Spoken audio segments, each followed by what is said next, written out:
Le linge très sec sur le balcon, il est rêche et doux par endroits, usé.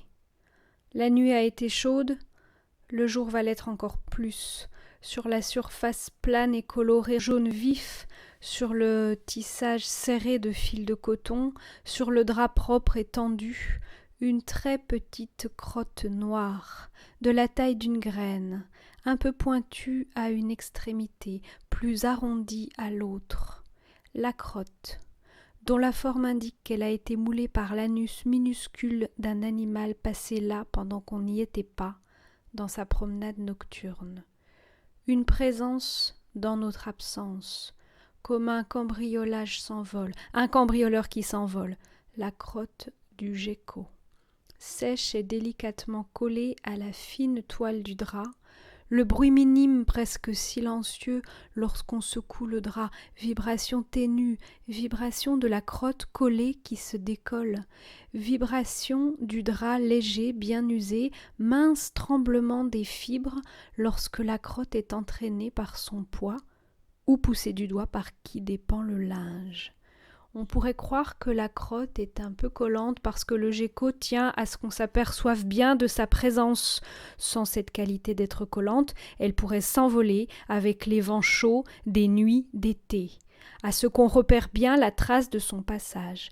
Mais le gecko, sans doute, ne choisit pas la nature de sa crotte. Sa crotte est simple, comme toutes les crottes, un modeste amas des déchets alimentaires non exploités par l'organisme de celui qui fait sa crotte et qui vient à s'évacuer, là, un peu humide, le moment venu, puis qui sèche dans l'air libre de la nuit.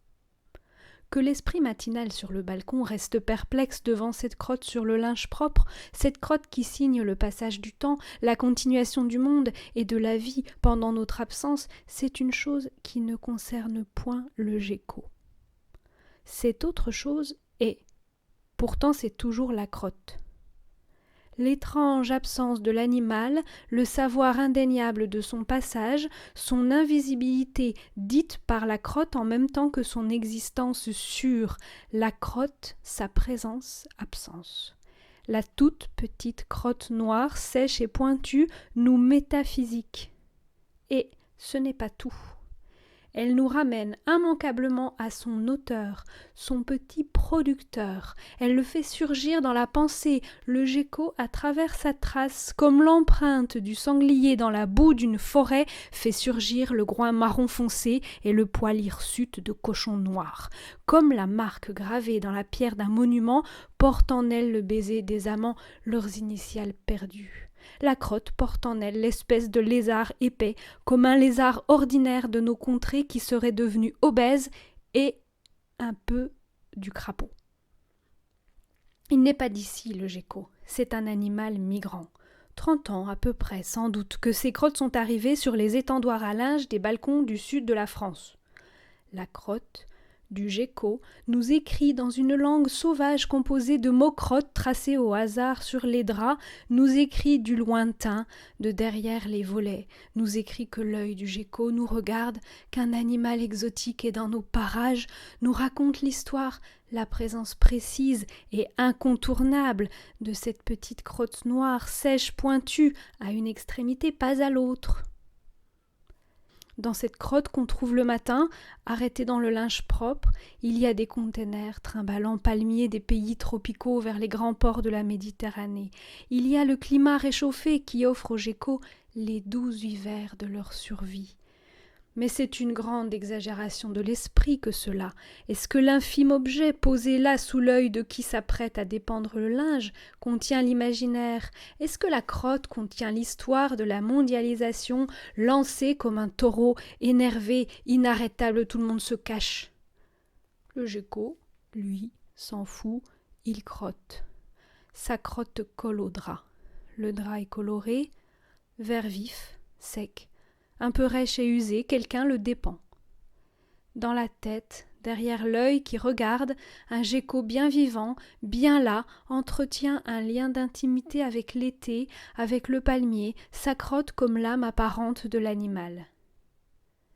Dépendre le linge, ouvre au vide de la pensée, dans ce vide se niche le gecko, l'épais lézard à la peau grumeleuse, rugueux comme chez Claude Ponty, les personnages. Le doigt du gecko terminé chacun par une ventouse circulaire, l'imaginaire derrière l'œil. Ce n'est pas avoir un lézard dans la tête. C'est l'histoire du gecko, sa généalogie qui se raconte pendant que les doigts courent sur le tissu rêche, par endroits usés.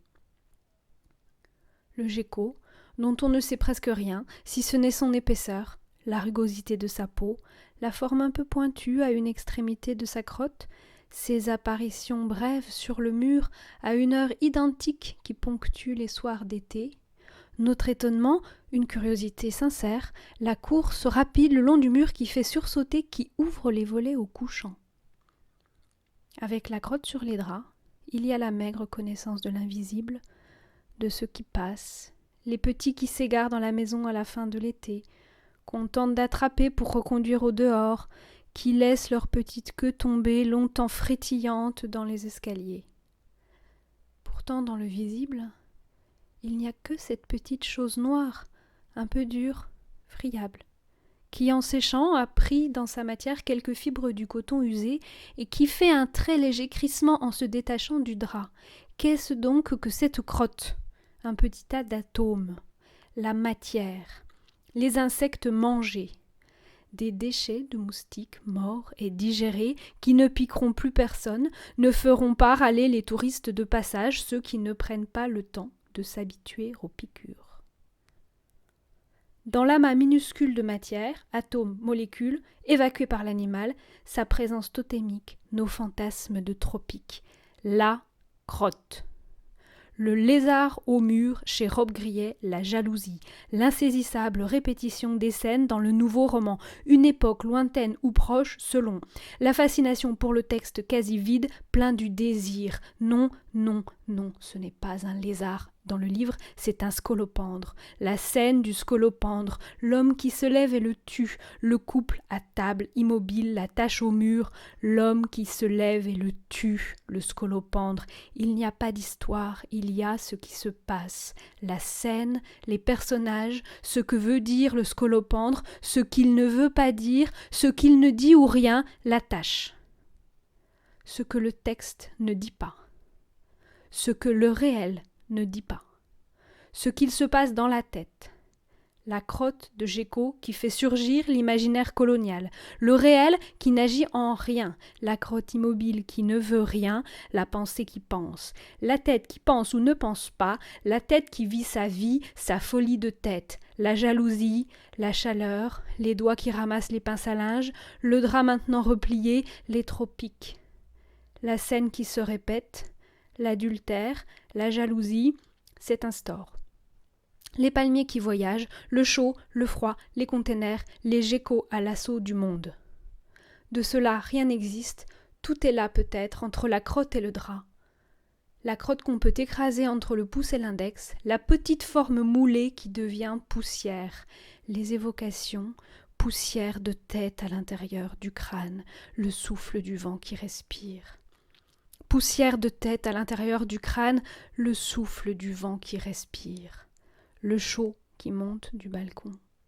Et puis ce n'est pas un gecko, l'animal, une tarente de Maurétanie.